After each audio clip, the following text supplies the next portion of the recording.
Okay, let me tell you about the founder of the the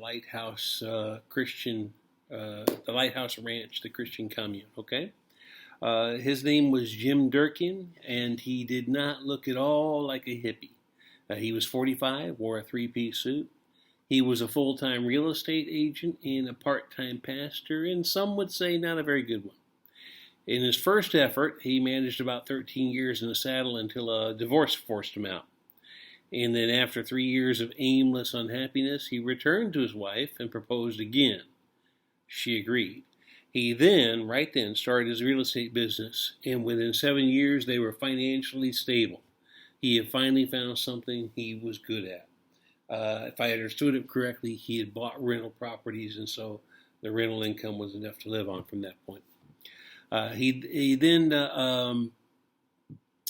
went back to preaching on Sundays and ended up with a very small church of a dozen, what he described as elderly people. They listened, they enjoyed the sermons, but they weren't really going to go out and change the world. Okay? They were just waiting to die. Anyway, it was 1970 when a handful of Christian hippies walked into his real estate office looking for a cheap place to stay.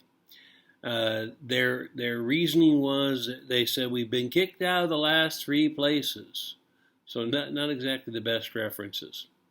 Jim had just purchased a property that had potential but needed a lot of tender care, and he said they could stay there for free. Jim felt that he had done his Christian duty. That was the end of it, but then they asked if they could come to church on Sunday. So they started coming, and he kind of got involved with the Christian commune business. Anyway, over time, he learned that rather than working, they were kind of working the system, getting on welfare and things like that. And that didn't sound right to Jim. Even in the toughest times he had worked all his life, he told them if their community was going to be successful, they needed to stop working the system and just start working. Don't take from others, Jim told them. He says, you want to stand on your own 2 feet, help others. And they just asked, will you teach us how? And after 45 years of trying to find his place on the planet and a mission in life, Jim was being asked to teach what became thousands of young people. 3,000 in the first year. They didn't all stay. They came, they went, they moved on. But that was his new calling in life. Anyway, he taught them the work principles and Proverbs, and then helped them to start businesses. Very simple businesses, services, cleaning, cooking, making things, fixing things, and publishing, the Tri-City Weekly. Anyway, the most successful were service businesses, which required labor but very little money to get started. And then when they needed cash, Jim usually took it out of his pocket. But the new businesses stayed with the young people. They didn't belong to the commune. They were owner-operators, and some, like the Tri-City Weekly, became huge, huge businesses in the community, and they survive today. They supported a multitude of families. Anyway, Jim said, we taught them not to lean on the state, but to learn skills and earn their own way in this life. And he taught them how to help others. You should always be training people to take your place, Jim said. It was one of the principles he found in the Bible.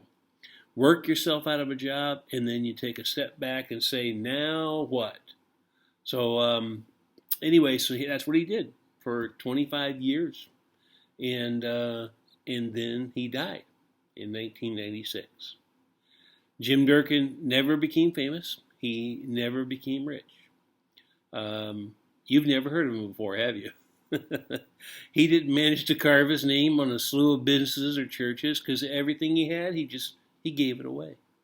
But Jim said he knew a secret most forget. You can't take it with you. And now he's gone. Now what? His son, young Jim Durkin, wasn't a hippie either. He wasn't raised that way. He was raised with a lot of discipline, a lot of authority in the house. Not always the best, at least not from his point of view. He was the right age to be a hippie, but he had chosen a different road. In the early 70s, he was a Marine serving in Vietnam. When his mom wrote him letters telling him about the recent developments of the church and ranch, he didn't really believe her. He said, I don't think any hippie would spend more than 5 minutes with my father, young Jim wrote back. But he was intrigued. After a childhood of strict discipline and then the Marines, he wanted to see how the others lived, how the other 19-year-olds would live their lives. So in March of 71, he took his leave and he went to see for himself. And he found, as his mother had told him, about 60 hippies living and working at this ranch. The men had beards and long hair, and the women wore those long handmade corduroy and denim skirts. And they constantly spoke about their love for Jesus and for his parents. His dad was different too. He was no longer emotionally distant. He was the teacher, but he was also learning. Young Jim was impressed, maybe for the first time in his life. And he wanted to be a part of it. He wanted to stay. But his dad said no. He says, you've signed up for the Marines. You haven't finished your commitment yet. You got to go back and finish your tour of duty. So when young Jim returned 5 months later, there were 200 crowded into the ranch. So they went from 60 to 200. One of them was Celeste.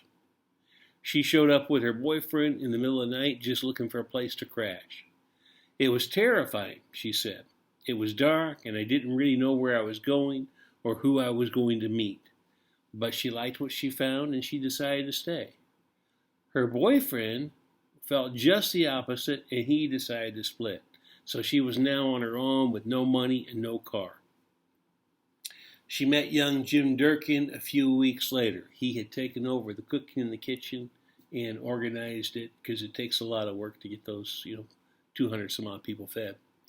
Anyway, after they met, things moved pretty fast. Everybody thought they were living in the last days, and we really felt we weren't going to be around very long. This is what Celeste said. So there was the Vietnam War, there was the threat of nuclear war, a lot of unrest, riots in the streets kind of stuff. And so young Jim and Celeste got married in 1972. When Celeste finally phoned home to tell her family where she was, they were convinced she was under the control of some kind of cult. And so they grabbed a rifle, drove up from Fresno to rescue her. That wouldn't be that long a drive, maybe 4 or 5 hours. I'm trying to think now, maybe a little bit longer. Anyway, they settled down when they met her husband, the former Marine, Jim, and his very typical parents. So Celeste and young Jim have been married for over 40 years now. And, well, of course, Jim's not young anymore. So another, I guess, success story from the ranch. I guess you have to decide for yourself. I'll give Jim and Celeste a call and ask them.